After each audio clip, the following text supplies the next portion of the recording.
Assalamualaikum warahmatullahi wabarakatuh. Perkenalkan nama saya Alel Tubariza dengan NRP 50172551077. Di sini saya akan mengerjakan tugas programming linear inversion menggunakan data yang saya cari.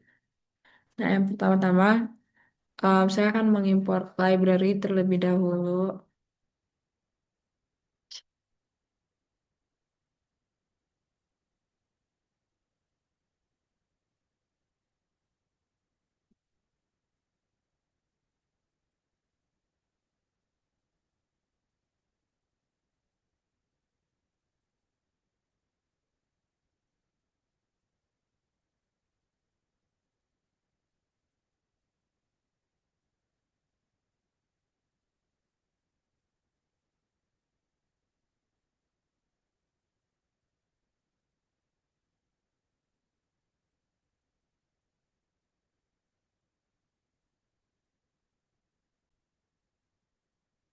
Nah, selanjutnya kita akan data yang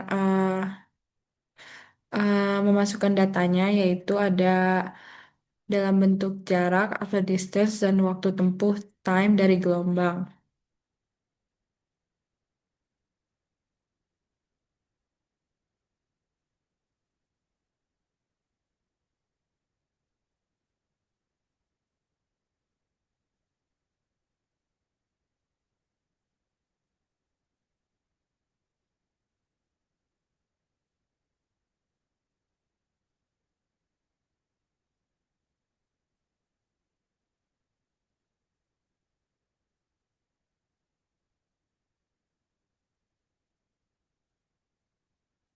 Oh ya, data yang saya gunakan adalah data yang saya dapatkan dari website US government.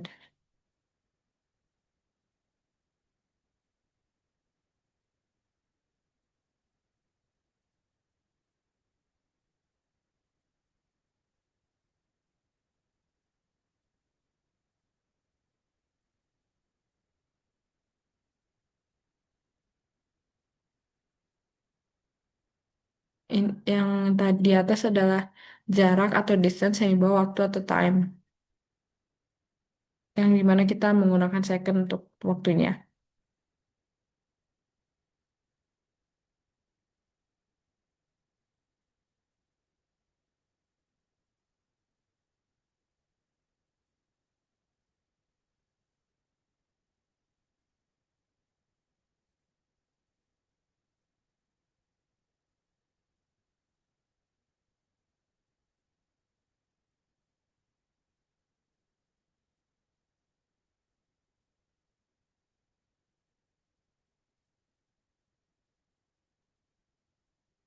Kita akan menyimpan datanya, yaitu tadi data USGS.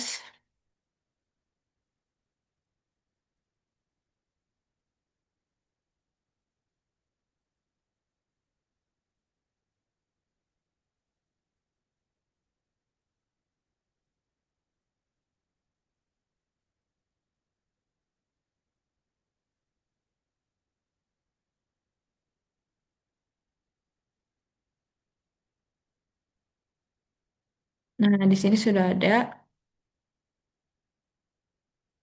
datanya sudah terlihat. Ini distance-nya dalam kilometer dan time-nya dalam second. Selanjutnya data tersebut kemudian divisualisasikan menggunakan scatter plot untuk melihat hubungan antara jarak dan waktu tempuh. Nah, jadi kita akan memplot data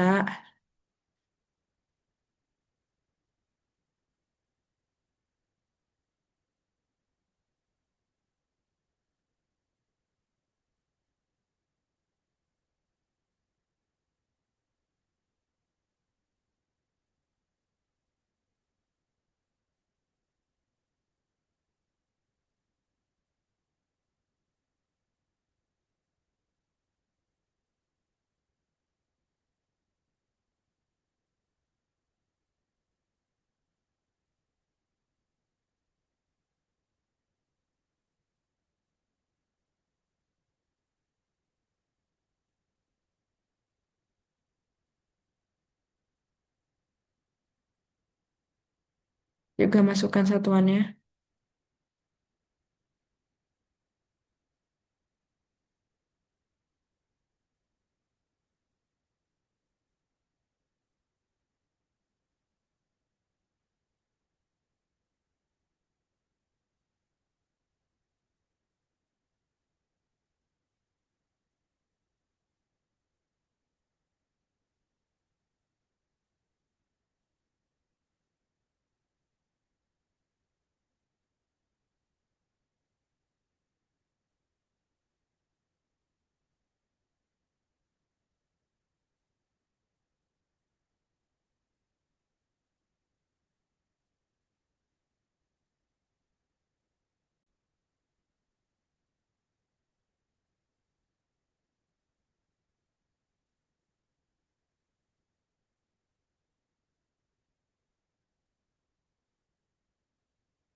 Jadi kita masukin untuk title-nya atau judulnya data travel time.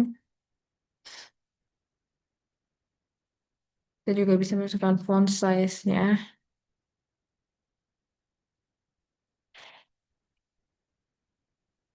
yaitu saya akan menggunakan gelas untuk title-nya, dan kemudian font weight-nya saya akan menggunakan yang bold.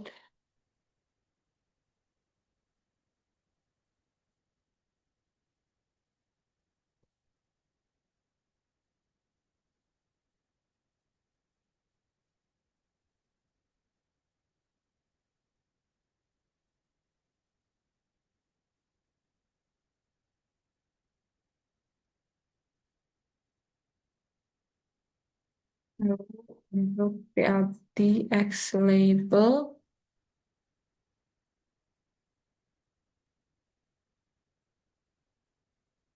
distance-nya kilometer,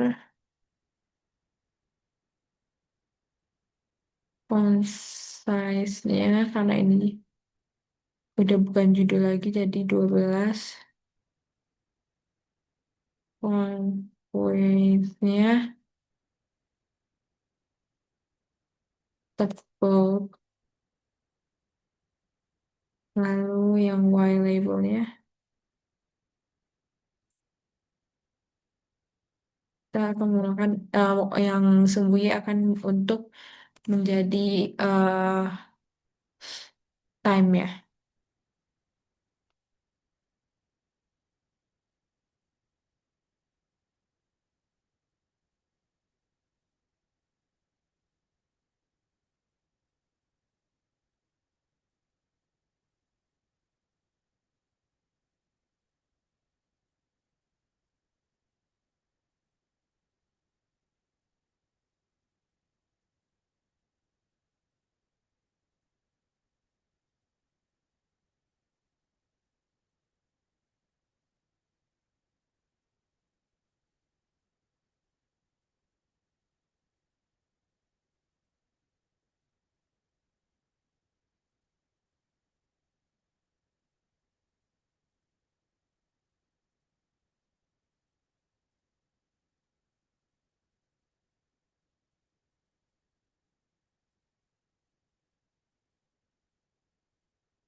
Ini jadi masih ada error.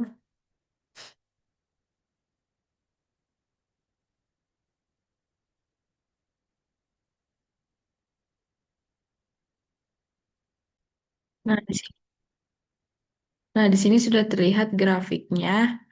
Jadi dari grafik ini terlihat antara jarak dan waktu tempuh.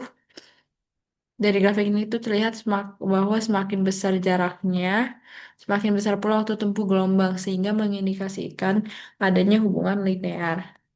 Nah, kita lanjut lagi.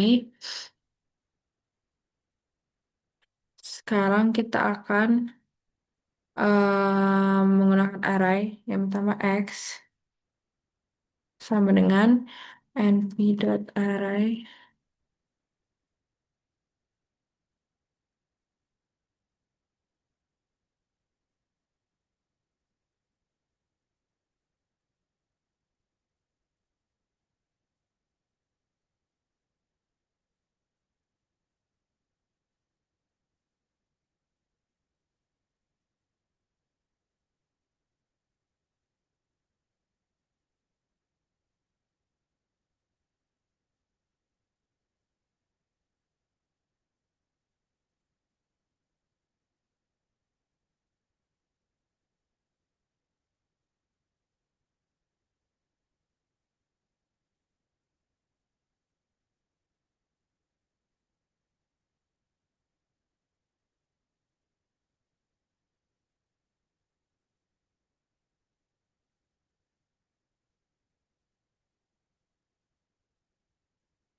Kalau kita print untuk X sama dengan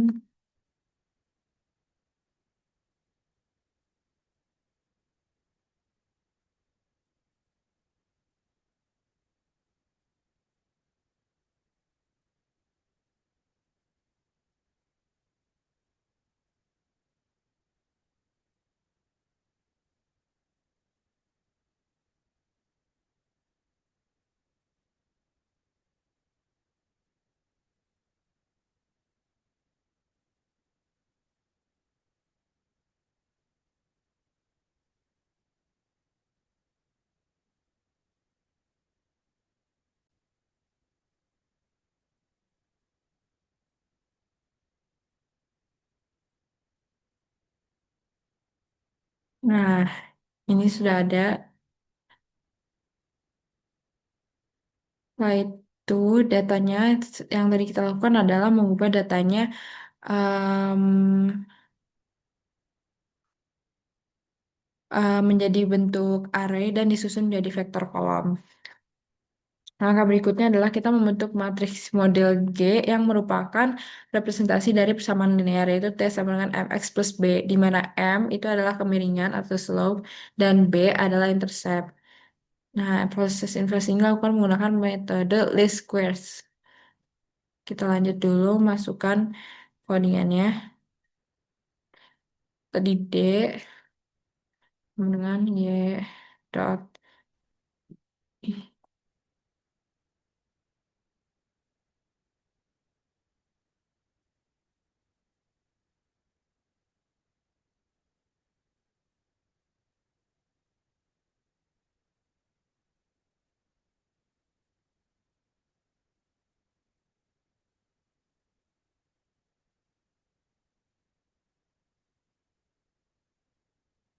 slope dan intercept.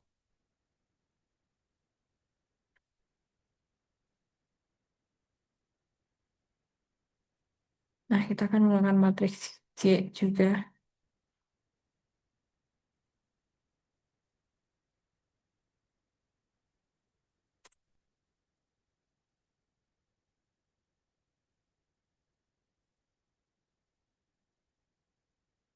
Lalu menggunakan for I in range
saja akan kita print. Ini juga sudah muncul dalam bentuk kolom. Nah, proses inversi ini dilakukan menggunakan rumus metode least squares, yaitu rumusnya M sama dengan dalam kurung G, TG min 1 G, TD. Metode ini digunakan untuk mencari parameter model terbaik yang meminimalkan selisih antara data observasi dan hasil model.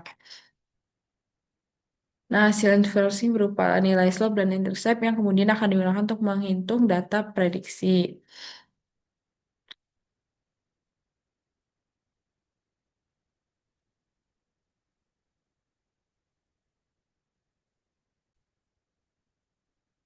Kita akan lanjut di step terakhir.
Nah, ini kita juga akan mengerjakan untuk errornya.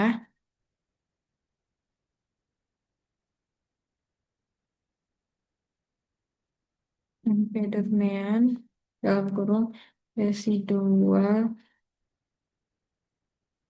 yang kedua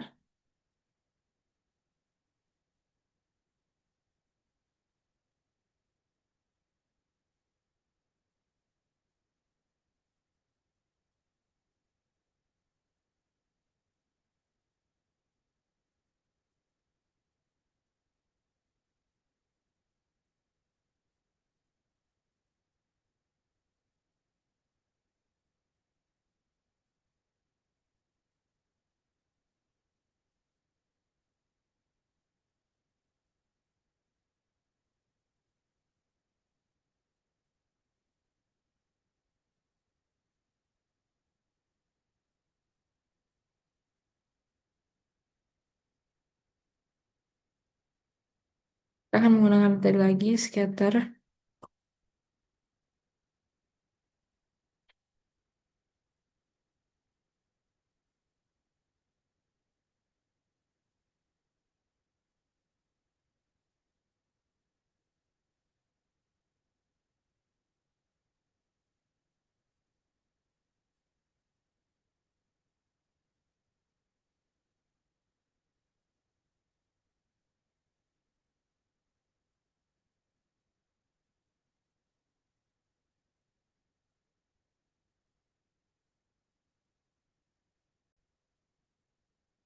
Nah, ini sudah jadi, tinggal kita run. Nah, di sini sudah ada hasilnya. Jadi, selisih antara data observasi dan hasil prediksi ini dihitung sebagai residual dan digunakan untuk menentukan nilai error atau RMSE. Nah, terakhir, hasil ini tuh ditampilkan dalam bentuk grafik yang menunjukkan perbandingan antara data observasi dan hasil fitting model, lengkap dengan persamaan garis dan nilai errornya juga. Nah, analisis data dan hasil fittingnya, jadi berdasarkan data yang digunakan, terlihat bahwa hubungan antara jarak dan waktu tempuh gelombang bersifat linear. Hal ini menunjukkan bahwa gelombang merambat dalam medium yang relatif homogen, sehingga kecepatan gelombang dapat dianggap konstan. Nilai slope yang diperoleh dari hasil inversi mempresentasikan bahwa slowness atau kebalikan dari kecepatan gelombang. Dengan demikian, kecepatan gelombang dapat dihitung dari inverse slope tersebut. Nilai kecepatan yang dihasilkan berada pada kisaran normal untuk gelombang seismik di kerak bumi, sehingga hasil ini dapat dikatakan realistis secara geofisika. Nilai intercept yang diperoleh relatif kecil, yang menunjukkan bahwa waktu awal offset tidak terlalu signifikan. Secara fisik, intercept ini dapat disebabkan oleh keterlambatan alat ukur atau kesalahan pengukuran. Untuk nilai error atau RMSE yang kecil menunjukkan bahwa hasil model sangat mendekati data observasi. Hal ini juga diperkuat oleh grafik yang menunjukkan bahwa garis hasil inversi hampir berimpit dengan titik data. Jadi dengan demikian model linear yang digunakan sudah cukup baik dalam mempresentasikan data. Nah, untuk makna geofisikanya dari hasil analisis dapat disimpulkan bahwa gelombang seismik itu merambat pada medium yang relatif homogen. Kecepatan gelombang dapat dianggap konstan. Model linear sederhana sudah cukup untuk menggambarkan hubungan antara jarak dan waktu tempuh. Metode inversi linear ini juga efektif untuk menentukan parameter fisis dari kata geofisika. Jadi secara umum, pendekatan ini merupakan bentuk sederhana dari metode seismik refraksi yang digunakan untuk mempelajari struktur bawah permukaan bumi berdasarkan kecepatan gelombang. Nah, mungkin itu saja dari saya. Mohon maaf jika ada kesalahan. Wassalamualaikum warahmatullahi wabarakatuh.